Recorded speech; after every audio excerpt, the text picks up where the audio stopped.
नमस्कार, जय श्री कृष्णा। आज आपके लिए पुण्य प्राप्ति की कथा वीडियो लेकर प्रस्तुत हुई हूँ, आपके लिए लेके आई हूँ। इस वीडियो को सुनने से आप थोड़ा सा विकृत उसके हिसाब से कर देंगे तो अनंत पुण्य मिलेगा और कोई कठिन नहीं है उस कृत्य को करना। यानी आज मैं वह वीडियो लेकर आई हूँ जिसे आप सुनेंगे पूरा तो आपको कुछ न कुछ कार्य ऐसा कर देंगे कि आपको पुण्य की प्राप्ति हो। कहने का तात्पर्य है कि आज मैं आंवले के वृक्ष की उत्पत्ति कथा, उसकी महात्म कथा, कैसे उसके महात्म कथा को सुनकर एक चूहे की जो है सदगति प्राप्त हुई, मनुष्य शरीर को प्राप्त किया। और अद्भुत है महाराज, आंवले के पास किए गए कृत्य का इस कथा में इतना वर्णन है कि इस कृत्य को करने से कुछ भी कृत्य कर लिया तो अनंतो पुण्य प्राप्त हो। इसलिए यह वीडियो बहुत ही पुण्यकारी है, शुरू से आखिरी तक सुनिएगा। क्या पता कौन सा तरीका आपके लिए सरल हो और वह करे, इसलिए छोड़िएगा नहीं, पूरा सुनिएगा। और बहुत अद्भुत वीडियो है और प्रमाणित वीडियो लेकर के आई हूँ पुराणों से। आइए सुनिए आंवले के वृक्ष की उत्पत्ति कथा और महात्म्य कथा। और सबसे पहले एक बात और, सृष्टि में इसी की उत्पत्ति हुई है, न जीव जंतु देवता। सबसे पहले आंवले वृक्ष की सृष्टि में उत्पत्ति हुई है, इसकी भी कथा है। और यह विष्णु जी को प्रिय होने के कारण इसके नीचे कैसे कैसे कृत्य करें, या इसके पास करें, या धारण करें, या घर में रखें, कितना पुण्य प्राप्त होता है, यह सब का इसमें वर्णन है। इसलिए पूरा सुनिएगा, क्योंकि कभी कभी ऐसा होता है ना, ये हम नहीं कर पाएंगे, वो नहीं कर पाएंगे, वो नहीं, कभी कभी वो कर पाएंगे। इसलिए पूरा सुनिएगा, हो सकता है कोई एक उपाय आप कर सकें। सूत जी कहते हैं, कार्तिक के शुक्ल पक्ष की चतुर्दशी को आंवले का पूजन करें। आंवले का महान वृक्ष सब पापों का नाश करने वाला है। उक्त चतुर्दशी का नाम है बैकुंठ चतुर्दशी। और दिन भी बताया उन्होंने। मनुष्य राधा सहित देवेश्वर श्री हरि का पूजन करे, तदंतर आंवले की 108 प्रदक्षिणा करे, फिर साष्टांग प्रणाम करके परमेश्वर श्याम सुंदर श्री कृष्ण की प्रार्थना करे। आंवले की छाया में बैठकर इस कथा को सुने, फिर ब्राह्मणों को भोजन कराएं और यथाशक्ति दक्षिणा दें। ब्राह्मणों के संतुष्ट होने पर मोक्षदायी श्री हरि भी प्रसन्न होते हैं। कहते हैं, पूर्व काल में जब सारा जगत एकारणों के जल में निमग्न हो गया था, मतलब कुछ भी नहीं था, समस्त चराचर प्राणी नष्ट हो गए थे, उस समय देवाधिदेव सनातन परमात्मा ब्रह्मा जी अविनाशी पर ब्रह्म का जप करने लगे थे। ब्रह्मा का जप करते करते उनके आगे श्वास निकला, सांस, और साथ ही ईश्वर के प्रेम में मुदे आंखों से जल गिराए दिए। उसी से आंवले का महान वृक्ष उत्पन्न हुआ, जिसमें बहुत सी शाखाएं और उप शाखाएं निकली थी। वह फलों के भार से लदा हुआ था। सब वृक्षों में सबसे पहले आंवला वृक्ष की उत्पत्ति हुई है, इसलिए इसे आधिरोह कहा गया। ब्रह्मा ने पहले आंवले को उत्पन्न किया, उसके बाद समस्त प्रजा की सृष्टि की। जब देवता आदि की भी सृष्टि हो गई, तब वे उस स्थान पर आए जहां भगवान विष्णु को प्रिय लगने वाला आंवले का वृक्ष था। उसे देखकर देवताओं को बड़ा आश्चर्य हुआ। उस समय आकाशवाणी हुई, यह आंवले का वृक्ष सब वृक्षों से श्रेष्ठ है, क्योंकि यह भगवान विष्णु को प्रिय है। इसके स्मरण मात्र से मनुष्य गोदान का फल प्राप्त होता है। सुनिए, स्मरण मात्र से आंवले वृक्ष का गोदान का फल प्राप्त होता है, और उसके दर्शन से दुगुना फल और खाने से तिगुना फल मिलता है पुण्य का। इसीलिए सर्वथा प्रयत्न करके आंवले के वृक्ष का सेवन करना चाहिए। वृक्ष कहने का तात्पर्य यह है कि दर्शन और स्पर्श और उसके फल को खाने का, ऐसा बोल रहे हैं, क्योंकि वह भगवान विष्णु का परम प्रिय और उन सब पापों का नाश करने वाला है। अतः समस्त कामनाओं की सिद्धि के लिए आंवले के वृक्ष का पूजन करना चाहिए। जो मनुष्य कार्तिक में आंवले के वन में भगवान श्री हरि की पूजा तथा आंवले की छाया में भोजन करता है, उसका समस्त पाप नष्ट हो जाता है। आंवले की छाया में वह जो भी पुण्य करता है वह कोटि गुना हो जाता है। प्राचीन काल की बात है, कावेरी की उत्तर तट पर देव शर्मा नाम से विख्यात एक श्रेष्ठ ब्राह्मण थे, जो वेद वेदांगों के पारंगत विद्वान थे। उनके एक पुत्र हुआ जो बड़ा दुराचारी निकला।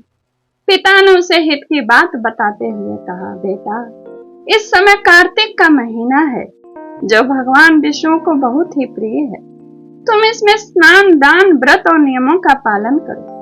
तुलसी के फूल सहित भगवान विष्णु की पूजा करो। भगवान के लिए दीप दान, नमस्कार तथा प्रदक्षिणा करो। पिता की यह बात सुनकर वह दुष्ट आत्मा पुत्र क्रोध से जल उठा। उसके ओष्ठ क्रोध से फड़फड़ाने लगे। उसने पिता की निंदा करते हुए कहा, तात, मैं कार्तिक में पुण्य संग्रह नहीं करूंगा। पुत्र की इस तरह उदंडता पूर्वक बात सुनकर पिता क्रोधित होकर बोले, तू जा, वृक्ष के खोखले में रहने वाला चूहा बन जा। इस शाप के भय से डरे हुए पुत्र ने पिता को नमस्कार करके पूछा, ओ जेवर, उस घृणित योनि से मेरी मुक्ति कैसे होगी, यह बताइए। इस प्रकार पुत्र के द्वारा प्रसन्न किए जाने पर ब्राह्मण ने शाप निवृत्ति का कारण बताया। कहा, जब तुम भगवान को प्रिय लगने वाले कार्तिक व्रत का पवित्र महात्म्य सुनोगे, उस समय उस कथा के श्रवण मात्र से तुम्हारी मुक्ति हो जाएगी। पिता के ऐसा कहने पर वह उसे क्षण चूहा हो गया और कई वर्षों तक सघन वन में निवास करता रहा। एक दिन कार्तिक मास में विश्वामित्र जी अपने शिष्यों के साथ उधर ही पधारे जिधर वह चूहा था, और वे नदी में स्नान करने के पश्चात आंवले की छाया पर बैठ गए और अपने शिष्यों को कार्तिक का महात्म्य सुनाएंगे। उसी समय एक हिंसक दुराचारी व्याध शिकार खेलता हुआ वहां पहुंचा और उसके मन में आया भी कि इन लोगों को, इन ऋषियों को मार डाले। लेकिन उनको देख करके उसके हृदय में सद्बुद्धि आई और उसने ब्राह्मणों को नमस्कार किया। कहा, आप लोग यहाँ क्या करते हैं? उसके ऐसा पूछने पर विश्वामित्र बोले, कार्तिक मास सब महीनों में श्रेष्ठ बताया जाता है। उसमें जो कर्म किया जाता है वह बरगद के बीज की भांति बढ़ता है, यानी बरगद का बीज छोटा, यानी कर्म आपने छोटा सा किया लेकिन पुण्य बहुत भोजन प्राप्त होगा। जो कार्तिक मास में स्नान, दान और पूजन करके ब्राह्मण को भोजन कराता है, उसका वह पुण्य अक्षय फल देने वाला होता है।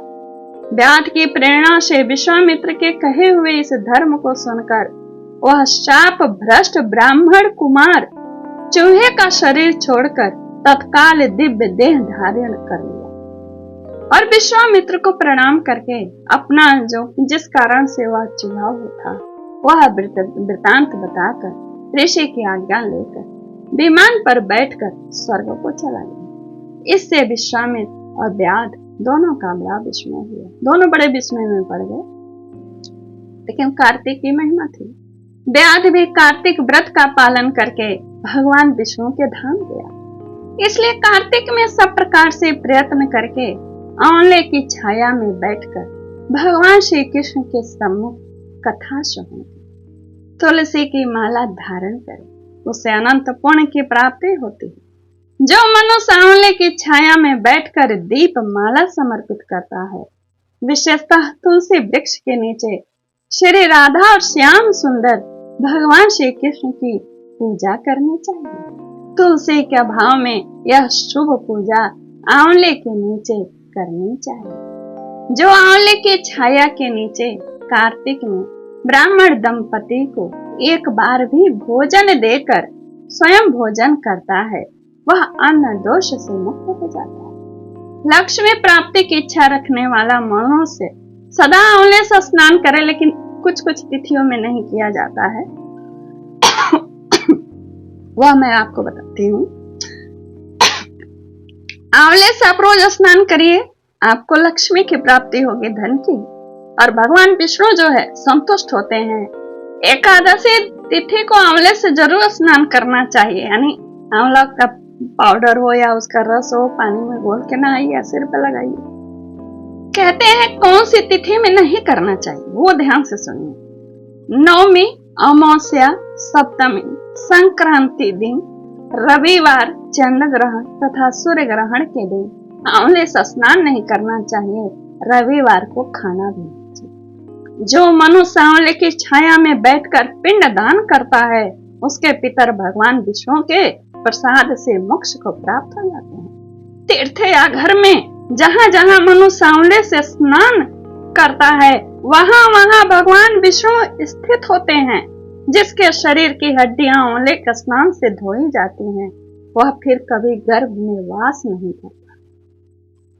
जिसके सिर के बाल आंवला मिश्रित जल से रंग जाते हैं, वे मनुष्य कलयुग के दोषों का नाश करके भगवान विष्णु को प्राप्त होते हैं। जिस घर में सदा आंवला रखा रहता है, यानी सूखा आंवला या जो भी जैसा, वहां भूत, प्रेत, कुष्मांड और राक्षस नहीं जाते हैं। जो कार्तिक में आंवले की छाया में बैठकर भोजन करता है, उसके 1 वर्ष तक अन्न संसर्ग से उत्पन्न हुए पाप का नाश हो जाता है। भगवान कितना इसका पुण्य बताया है। भगवान विष्णु को बहुत प्रिय है आंवला का वृक्ष और फल। कृपया आप लोग भी इस वीडियो को देखकर पुण्य प्राप्ति के अपने साधन मार्ग को प्रशस्त करें और अपनाएं। मैं यही चाहती हूँ कि हर जग में, इस जग में हर कोई पुण्य की प्राप्ति के कृत्य करते रहे। कलयुग में समय नहीं है, लेकिन फिर भी कुछ तो कुछ करे। इसलिए इसी प्रकार की वीडियो में लेके आती हूँ जो ताम झाम से रहित हो और आराम से आप कर सकते। ठीक है, नमस्कार, जय श्री कृष्णा। कैसा मेरा वीडियो लगा जरूर बताइएगा। लाइक